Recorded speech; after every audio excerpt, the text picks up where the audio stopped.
Ramdev, how important will the budget be? I mean, will it just come and go and we'll forget about it in 48 hours, or because of the time, this time, of the environment in which it is being presented this time, it assumes some importance? It's a event which everybody watches very carefully, but given the backdrop where we have so much of pessimism domestically and globally in last, particularly post Diwali, we had a perfect Diwali just on November 6th, and in just 2.5 months, 3 months, so much has happened. So it's a perfect backdrop for finance minister to make whatever he wants to do. It's a clean slate kind of thing.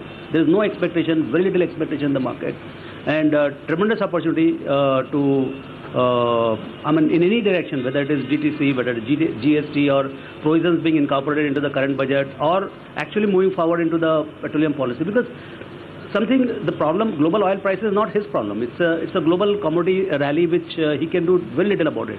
But how do you contain that? Whether you reform your own levies or whether you actually increase the prices. You decontrol the prices, say some time back, 4, 5, 6 months back, but not even a step forward into that.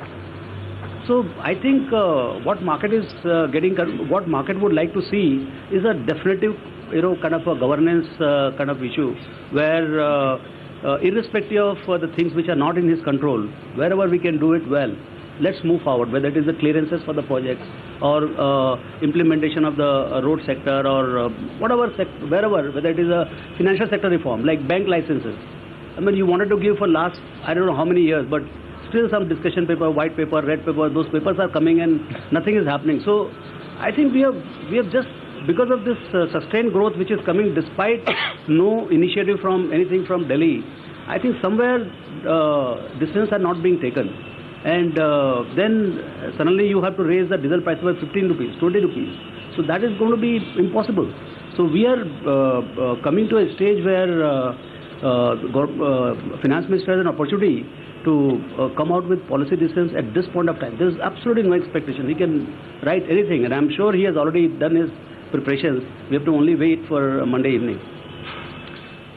Nilesh, is it prudent to go in with very level expectations this time, or is this hope talking that he can do anything, start with a clean slate? I mean, why not we give suggestion to finance minister what he should do? The problem with us is that we all want to crib and question, but not give suggestions. So let me do the other way around.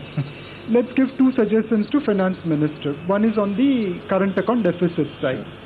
I mean, the worry is that oil prices shooting up will hurt India's current account deficit and fiscal deficit.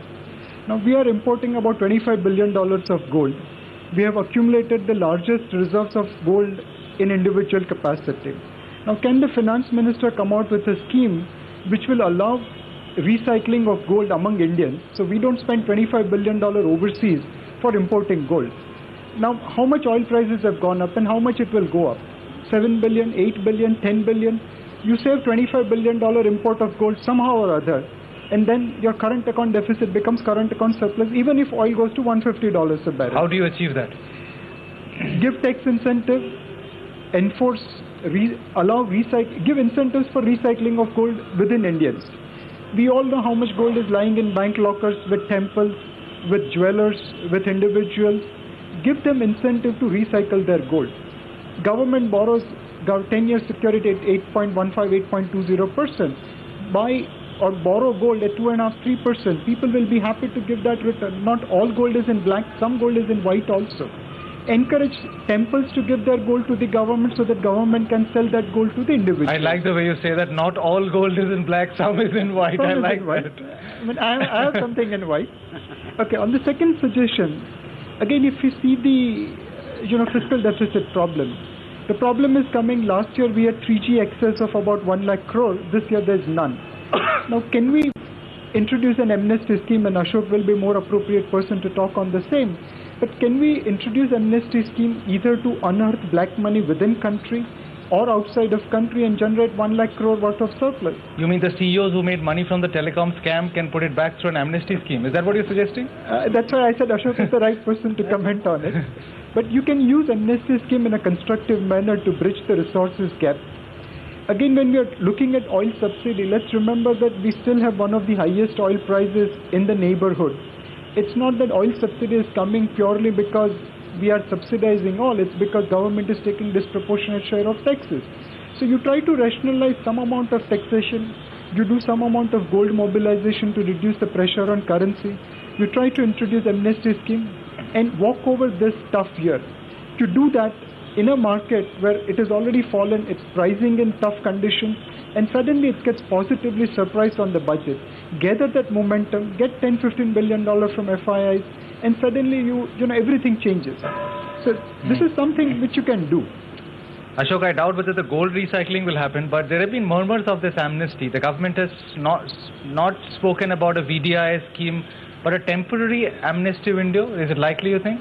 You know, unfortunately, as you're aware, government had made a commitment during the last VDI scheme before the Supreme Court, committing that this whole moral or ethical debate of trying to pardon those who have laundered money be provided amnesty will not be repeated again. So I think there is a constraint before the government in being able to introduce a VDIS or an amnesty scheme. But what the government can do, you know, given the immense amount of hostility around the world today, and it's not just in India, on money laundering and tax evasion, and this was one of the primary topics of discussion at G20 finance minister meet this time.